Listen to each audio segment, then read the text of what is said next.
7,000, 8,500. 아, 쉣. 하하, 쉣. 이런 차는 처음이야. 네, 페라리의 849 테스타로사, 새로운 페라리의 플래그십이 나왔습니다. 저희가 지난번에 아세토 피어라노 패키지가 들어가 있는 849를 트랙 위에서 정말 한계까지 밀어붙여 봤는데요. 오늘 이번 시간에는 보다 일반 도로에서 타기에 더 편안한 세팅의 849 테스타로사를 가지고 이곳 스페인의 공도와 고속도로에서 리뷰를 해보도록 하겠습니다. 자, 849 테스타로사의 첫 번째 시승은 후진입니다. 시동 걸렸죠? 후진 켜놓으면 조용히 뒤로 물러납니다. 네, SF90와 마찬가지로 이 849에는 후진 기어가 존재하지 않아요. 후진할 때는 앞에 있는 전기 모터가 전동 모드로 해서 후진을 해줍니다. 후진 기어 없이 모터만 역회전시켜서 후진하는 그런 심플한 방식입니다. 이 차는 오직 전진 기어용 8단 기어만 들어가 있다고요.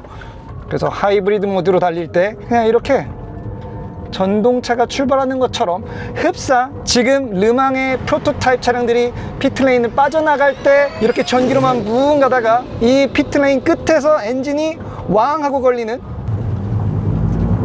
이러한 느낌으로 출발을 하게 되는 거죠.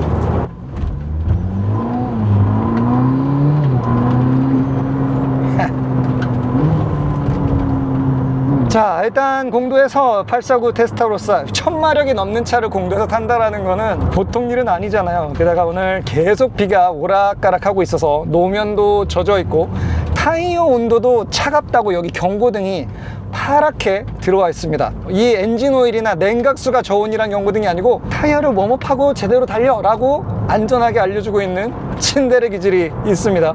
외부 기온이 16도인데도 지금 타이어에 저온 경고등이 들어와 있으니까 타이어의 이 컴파운드가 제법 따뜻해져야지만 잠재적인 모든 그립을 발휘할 수 있는 거의 세미 슬링용 컴파운드라고 이해하시면 될 것 같아요.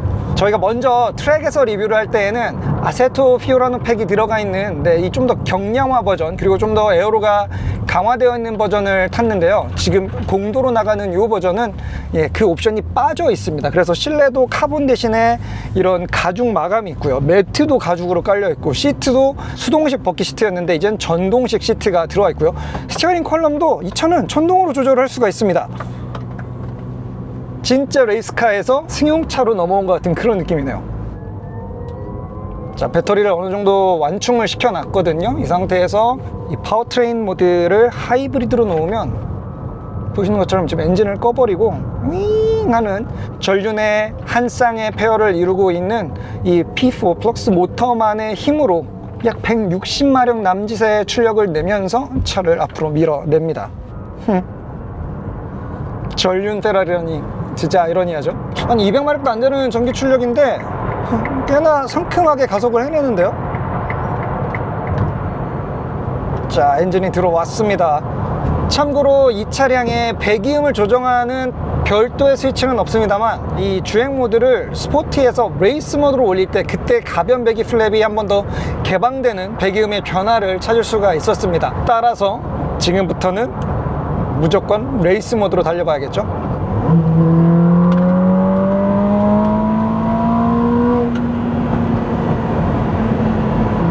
220, 230 평온합니다.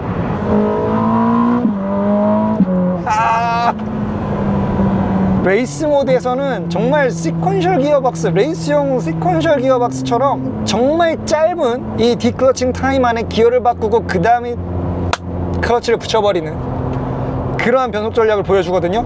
그리고 그때 짝짝 붙는 이때의 느낌이 과하지도 않고 트랙션을 잃어버릴 정도의 그러한 느낌들도 아니지만 여전히 매뉴얼로 변속하는 그 어떤 짜릿한 변속 질감을 느낄 수 있는 딱 알맞은 변속 쇼크를 만들어주고 있어요. 타이어는 미끄러지지 않지만 우리의 신체는 흔들릴 정도의 타격감.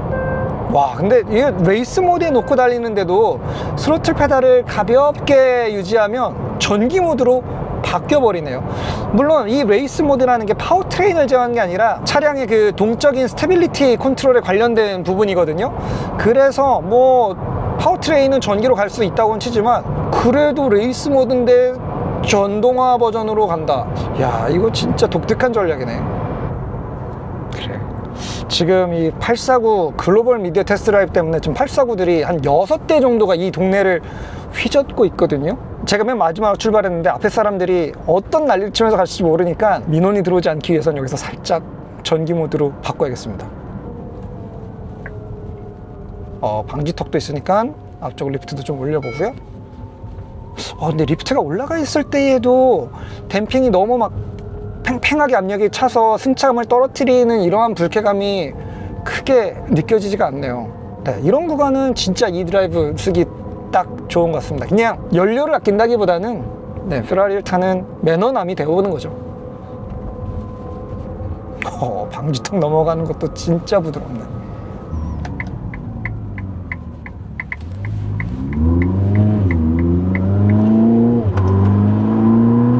자, 어느덧 타이어의 저온 경고등은 사라지고 없네요. 이제 이 차의 제대로 된 성능 공도에서 한번 즐겨보도록 하겠습니다. 퀄리파잉.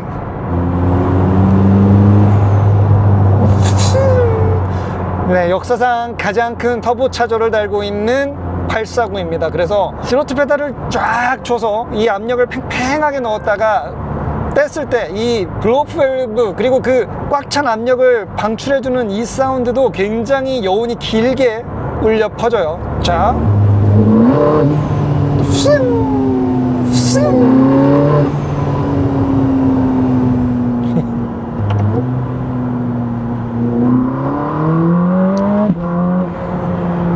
우와, 1050마력이 장난은 아니구나 진짜. 이 차의 제로 100 성능, 제로 200 성능 발표치가 좀 흥미롭습니다. 한국에서 받은 보도 자료에는요, 제로 100이 2.3초, 제로 200이 6.35초라고 자료를 받았거든요. 근데 여기 와서 페라리 본사에 있는 개발진들이 나와서 다시 PT를 해줬는데 숫자가 살짝 내려갔습니다. 제로 100이 2.3초에서 2.25초, 제로 200도 6.35초에서 6.3초로 100분의 5초를 더 걷어냈어요. 하긴 100분의 5초 할 수 있지만 여러분 2.3초에서 2.25초로 가는 거는 거의 가속 성능이 한 2% 이상 당겨진 수치거든요. 결코 적은 수치가 아닙니다. 10초에서 0.05초를 줄이는 건 아무것도 아니지만 2초대 영역에서 0.05초를 더 깎는 거는 그건 쉽지 않은 일이죠. 진짜 멋진 길이에요. 자, 젖은 노면이지만 론치 컨트롤 한번 해볼까요? 론치. 오케이, 론치. 반응형 모델이 아니라 예측해서 그립을 잡아주는 이 5 시스템의 론치 컨트롤 한번 느껴보겠습니다. 자, 론치 출발.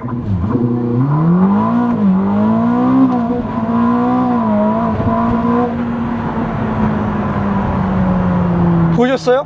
지금 완전 젖어있는 노면인데, 그리고 완전 풀스로틀을 유지하고 있는 이 상황인데 엉덩이가 왼쪽 오른쪽으로 정말 단 1cm도 꿈틀하지 않았습니다. 와, 소름. 완전 소름. 비로소 이때 이 1050마력이라는 엄청난 트랙션을 효과적으로 앞쪽으로 보내주기 위해서 이 앞쪽에 있는 전기 모터들이 해주는 그 기밀한 팀 플레이가 빛을 발하는 것 같고요. 와, 그러면서도 지금 각 단별로 이 토크 제어를 좀 해주고 있는 것 같거든요. 한 번에 전체 최대 토크를 다 밀어내지 않았습니다. 그리고 그 뭔가 출력을 억지로 제한한다는 느낌조차 들지 않게끔 아주 매끈하게 클러치를 붙이고 매끈하게 저 325mm의 타이어를 땅바닥에 가장 묵직하게 눌릴 수 있는 그 정도의 파워를 내뱉어 줬거든요. 이 정도일 거라고는 예상을 못했는데 여러분들, 이 P0R이 이 젖은 노면에서 정말 꿈쩍하지 않고 출발한다는 거는 이거는 진짜 마법에 가깝네요. 지금 뒤쪽으로 제가 주행할 때 스프레이가 올라올 정도로 도로가 지금 완전 다 젖어 있는 게 보이실 거예요. 이게 뭐야. 자, 앞에 트래픽이 막힌 김에 각 RPM별로의 사운드 한번 쭉 들어볼게요. 자, 2000입니다. 3000, 4000, 5000, 6000, 7000, 8500.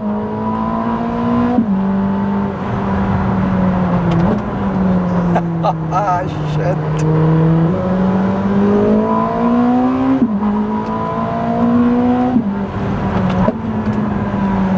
와, 다운시프팅은 또 왜 이렇게 빠른 거야? 다음 기어를 낚아채듯이 집어넣습니다.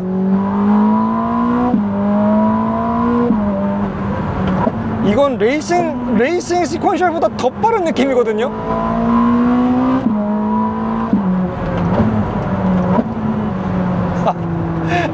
제가 기어를 몇 번 바꾸는지 한번 세어보세요. 진짜 이 시즌 코스 동안에 몇 번의 변속을 하게 되는지.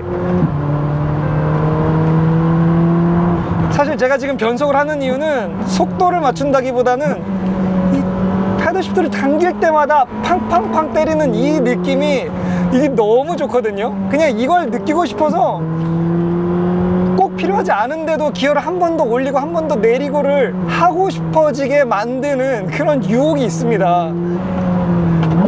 요즘에 전기차들이 줄 수 없는 진짜 순수한 운전의 영역, 그리고 정말 내가 이 엄청난 기계와 교감을 하고 합을 맞추면서 살사 댄스를 추는 것 같은 그러한 느낌이죠. 네, 오늘은 완전히 좀 힘을 빼고 달릴게요. 자주 달리는 그런 코스도 아니고 노면도 젖어 있고, 그리고 제 오른발 밑에는 지금 1050마력을 다 뿜을 수 있는 엄청난 파워 유닛이 1mm 단위로 출력을 내뿜기 때문에 여기서 절대 욕심내면 안 됩니다.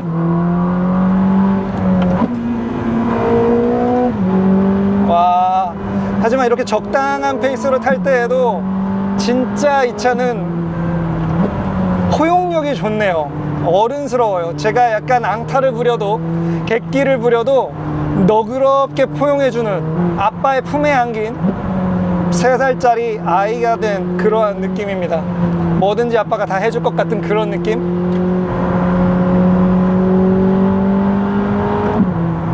와, 그리고 이 운전대의 감각 있잖아요. 반응성 있잖아요. 우리가 보통은 온센터 필이라고 해서 최초의 스티어가 들어가기 시작하는 그 부분이 이제 얼마나 선형적이고 예리한지, 너무 과도하진 않은지 이런 부분들을 보는데, 이 온센터 필은 뭐 당연히 좋고, 이 정도로 45도 정도 앵글이 들어가 있는 요 정도의 스티어 상황에서도 조금 더 넣고 빼고 할 때의 그 앞머리의 반응성, 이게 진짜 흡사 타이어가 바로 이 뒤에 연결된 것 같은 그런 느낌이 들거든요. 와, 진짜 이 운전대가 지금 요 정도 30도 정도 돌아갔을 때의 이때 추가적인 이 앵글에 대한 반응성이 너무 섬세해요. 너무 섬세해. 이런 차는 처음이야. 내 접지력의 절정은 여기에 있습니다. 이 신호가 정확하게 오거든요.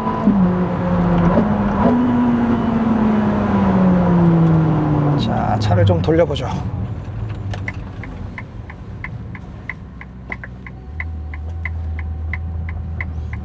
와, 참고로 여러분들 이 차의 운전대 돌아가는 각도 보십시오. 지금 한 턴이 차 왼쪽으로 돌아가지 않습니다. 한 340도 반대쪽으로도 미처 한 바퀴가 채 돌아가지 않는, 아마 록트록 기준으로 보면 한 1.9턴, 1.8턴 정도밖에 되지 않을 정도의 샤프한 스티어링, 기어 레이쇼를 가지고 있어요. 와, 확실히 이렇게 헤어핀에 가까운 타이트한 턴을 지날 때에는 전륜의 모터가 열리라는 게 느껴집니다. 이 큰 터보가 제대로 부스트를 발휘하기 힘들 정도로 RPM이 떨어져 있는 이러한 상황이었지만, 분명히 부스트가 차고 있지 않다는 걸 느낄 수가 있거든요. 그런데 가속력은 끊이지가 않아요. 그리고 나서 비로소 귓전에서 들리는 부스트가 픽 차는 그 소리가 들리면 자연스럽게 전기 모터가 엔진 쪽으로 그 파워와 그 일정한 가속력의 레벨을 토스해 줍니다. 제가 역대 타본 PHEV 중에서 전동 모터와, 그것도 3개나 되는 이 전동 모터가 엔진 쪽이랑 이 파워의 이게 통합이 가장 자연스럽게 되어 있는 차라고 할까요? 와, 그런 와중에 지금 가만히 보면 이 차의 롤, 사실 결코 단단한 스프링이 아닙니다. 꽤나 롤이 부드럽게 너울너울 만들어져요. 물론 SF90에 비해서 롤의 양을 약 10% 정도 줄였다고는 하지만, 여전히 이렇게 젖은路面에서 뮤값이 떨어지고 있는 이런 미끈미끈한 노면에서도 차가 얼마만큼 눕는지에 대한 그 감각이 굉장히 부드럽고 선형적으로 오게 됩니다. 이게 느껴지니까 더 안정감을 느끼는 것 같아요. 차의 롤이 너무 안 느껴지면 오히려 그 차가 어디가 한계 끝인지 느끼기가 굉장히 좀 불안해지거든요. 이 차의 서스펜션은 스트로크가 그렇게 많은 양을 제공해주고 있지 않음에도 불구하고 여전히 이 차의 하중 이동은 부드럽고 점진적이고 예측하기가 쉽습니다. 정말 그 앞뒤 바퀴가 사실 몇 미리 안 움직이는데 실제로 운전자가 느껴지는 그 거동은 굉장히 롤과 피칭이 많이 일어나고 있는 차처럼 느껴져요. 그러니까 그 차가 1mm, 2mm 고개를 숙일 때 제가 느끼는 감각은 1cm, 2cm씩 움직이는 정말 그 솔직한 하중 이동의 느낌들이 잘 전달된다는 거죠. 휠 베이스도 길고 좌우 트레드 폭도 넓은데 이 차에서 이 차가 뭘 하고 있는지를 느낄 수 있는 것. 그 뭔가 테니스공 위가 아니라 엄청 큰 짐볼 위에서 판자를 올려놓고 내가 균형을 잡는 것 같은 그런 느낌으로 생각하시면 정확하게 이 차를 표현하는 방법이 될 것 같습니다. 자, 사실 지금 달리고 있는 이런 산골짜기의 와인딩 로드는 849의 가장 큰 장점인 에어로다이나믹과 다운포스가 제대로 기능하지 않는 속도 대역입니다. 제가 지금 달리고 있는 속도는 제한 속도를 살짝 벗어난 수준이거든요. 사실 여기에서는 그렇게 드라마틱한 다운포스를 기대할 수가 없죠. 지금 이 영역에서 진짜 중요한 건 이 차가 기본적으로 가지고 있는 지오메트리, 댐퍼와 스프링, 그리고 끈끈한 타이어의 역할입니다. 요즘 고성능 차에서 약간 좀 희미해지고 있는 요소, 이 속도감을 정확하게 느낄 수 있느냐에 대한 그 감각도 아주 선명해요. 지금 이 차는 어떠한 속도 영역대에서도 내가 지금 어느 정도로 이 차의 에너지를 쥐어짜서 쓰고 있고 남아있는 타이어의 그립 한계가 어느 정도인지를 진짜 쉽게 캐치할 수가 있어요. 속도계를 바라보지 않아도, 굳이 계기판을 내려다보지 않아도 내가 지금 올바른 페이스로 이 차를 이끌고 있는지, 이러한 부분들을 누구나 쉽게 알아차릴 수가 있습니다. 이 차를 탈 때 조심해야 될 점은 그냥 욕심만 내려놓으면 돼요.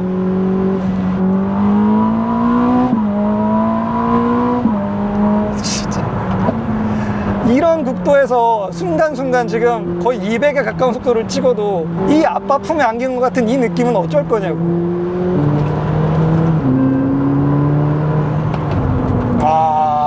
제가 일부러 지금 말도 안 되는 패닉 브레이크로 한번 밟아봤거든요. 노면이 너무 안 좋고 울퉁불퉁해서 여기에서 이 차의 이 ABS 이보 시스템이 어떻게 작동하는지가 좀 궁금했는데, 자, 웨트 모드로 놓으면 ABS 이보의 이 수비 범위가 확실히 더 보수적으로 영역을 넓히게 됩니다. 이 상태에서 브레이크를 밟으면 이건 진짜 레이스 ABS처럼 들어오네요. 경주차에 달려있는 ABS 브레이크처럼 뭐랄까요, 미끄러지기 전에 그 영역을 살살살 긁는다는 느낌이 아니라 약간 어느 정도 타이어의 락킹을 허용을 합니다. 네, 그래서 이 ABS 에보는 이렇게 미끄러운 길에서도 사실상 약간의 그 미끄러질 때 생기는 추가적인 마찰력, 정지 마찰력의 맥스 영역과 살짝 슬라이드가 시작되면서 이 점 탄성체인 타이어가 추가적으로 끌어낼 수 있는 그 미끄러진 영역에서의 추가 접지력을 다 쓰는 방식의 ABS 프로그램을 가지고 있습니다. 일반적인 자동차의 ABS 프로그램은 달라요. 소리로 비교를 하자면 이 차에서 그 브레이크를 밟으면 깨격깨격 하는 그 타이어가 미끄러지는 소리가 다른 차들보다는 더 많이 들리지만, 하지만 여전히 제동거리는 더 짧게 끌어당길 수 있는 그러한 요소를 가지고 있습니다. ABS가 너무 부드럽고 잘게 터지면 타이어는 미끄러지지 않겠지만 제동거리는 결과적으로 더 늘어나게 되거든요. 그래서 이 차에 들어가 있는 ABS 에보 시스템 같은 경우에는 말 그대로 정지거리의 최단축, 이것만을 위해서 개발이 된 그런 로직이라고 보시면 되겠습니다.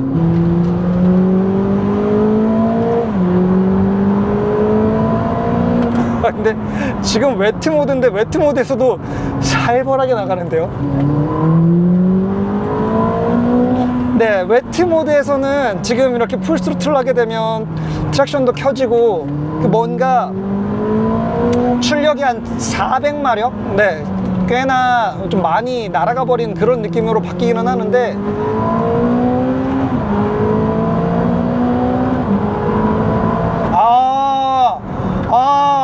알았어. 웨트 모드 저단에서 정말 이 휠 토크가 너무 강할 때에는 출력을 적극적으로 개입해서 부드럽게 한 400마력 정도 되는 느낌으로 줄여주는데 3단, 4단으로 되면서 점점 그 토크를 늘려줍니다. 그래서 오히려 지금 4단에서의 펀치, 3단과 4단에서의 펀치가 좀 더 빌드업 되면서 강하게 치고 올라가기 시작합니다. 똑똑하네. 진짜 똑똑하네. 자, 그렇다면 지금 이렇게 비가 올 때 일단 풀스로틀을 한번 해보면 웨트 모드에서 자, 풀! 느리죠? 1단, 2단, 3단, 4단으로 갈수록 빨라져요.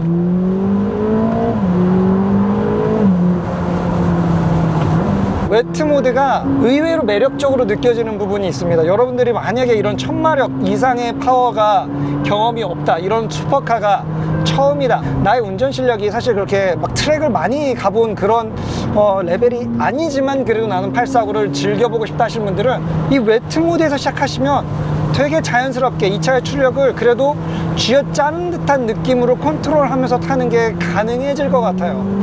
그러면서도 동시에 자세 제어 장치의 이 가드는 최고 단계로 올라가기 때문에 안전한 범위 안에서 출력을 쥐어짜면서 타는 그런 전혀 다른 모습의 849로 변화합니다. 네, 진짜 퓨어 드라이버스카는 사실 1000마력, 1050마력 필요하지 않거든요. 나한테 딱 맞는 출력, 내가 달리고 있는 지금 이 도로 환경에 딱 맞는 출력일 때가 가장 재밌습니다. 물론 이게 아까처럼 정말 잘 닦인 레이스 트랙이라면 1050마력 다 부담 없이 내뿜을 수가 있지만, 이렇게 비가 오고 길이 울퉁불퉁하고 구불구불한 데다가 아주 미끄러운 이러한 노면에서는 웨트 모드 해놓고 타는 게 은근히 운전의 즐거움이 더한 것 같아요. 제가 운전할 때도 이게 운전이 훨씬 더 재밌을 수도 있겠다, 이렇게 느껴지거든요. 지금 노면이 좀 말랐으니까 계측기를 달고 제로백을 좀 재보도록 하겠습니다. 런치 컨트롤 가보겠습니다. 출발! 하하! 쉣! 와, 이 울퉁불퉁하고 젖어있는 아스팔트에서 2.8초요.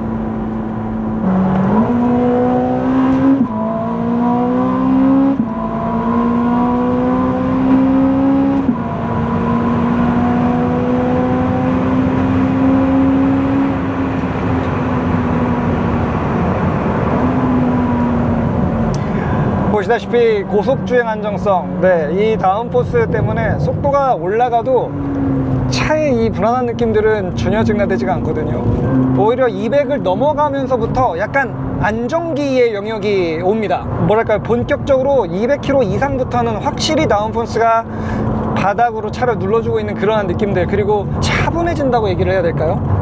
왜 그런 차량들 있잖아요. 시속 300으로 달릴 때 정말 손바닥에서 땀이 막 주룩주룩 나고 맥박수가 엄청나게 올라가는 그런 자동차가 있는 반면, 849 테스타로서는 속도 대역이 올라가면 올라갈수록 자신감이 붙고 좀 더 호흡이 차분해집니다. 맥박도 약간 안정적으로 바뀌면서 좀 더 집중력이 또렷해지는 느낌이라고 할까요? 우리가 매일 일상에서 끌어냈을 수는 없는 영역이긴 하지만 진짜 이 초고속 영역에서 보여주는 움직임은 너무 넘사벽 수준으로 올라와 있어요. 제가 아까도 얘기했지만 요즘 나오는 정말 고성능 차량들 중에는 막 1, 200을 달리면 아무런 감흥이 없다가 300쯤 가야지 이제 조금 재밌나 라는 그런 느낌들이 드는 차가 있는데, 이 차는 오히려 모든 속도 영역대에서 그에 맞는 캐릭터가 있어요. 중저속 영역에서는 진짜 그 컨트롤에 대한 자신감, 그리고 초고속 영역에서는 진짜 선명해지는 이 차와의 어떤 그 집중력의 증가, 이런 부분들이 확실하게 드러납니다. 다만 저는 이 차의 앞모습이 앞쪽에서 봤을 때의 이 약간 그 오리주둥이 같은 그 느낌은 아직은 좀 익숙해지거나 느리징이 되지는 않는 것 같습니다. 이 차에서 유일하게 제가 아쉽게 느껴지는 거는 바로 그 부분인 것 같아요.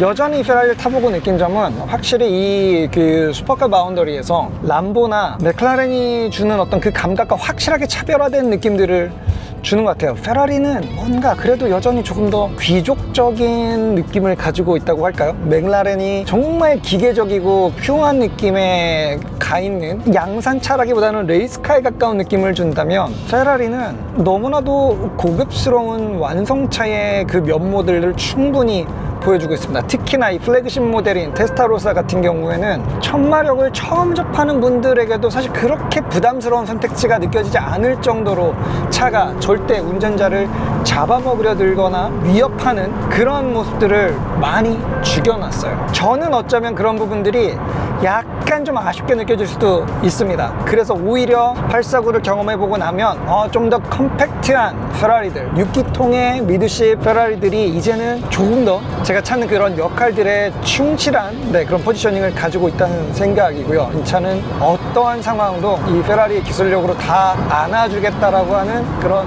엄청난 포용력을 보여주는 머신입니다.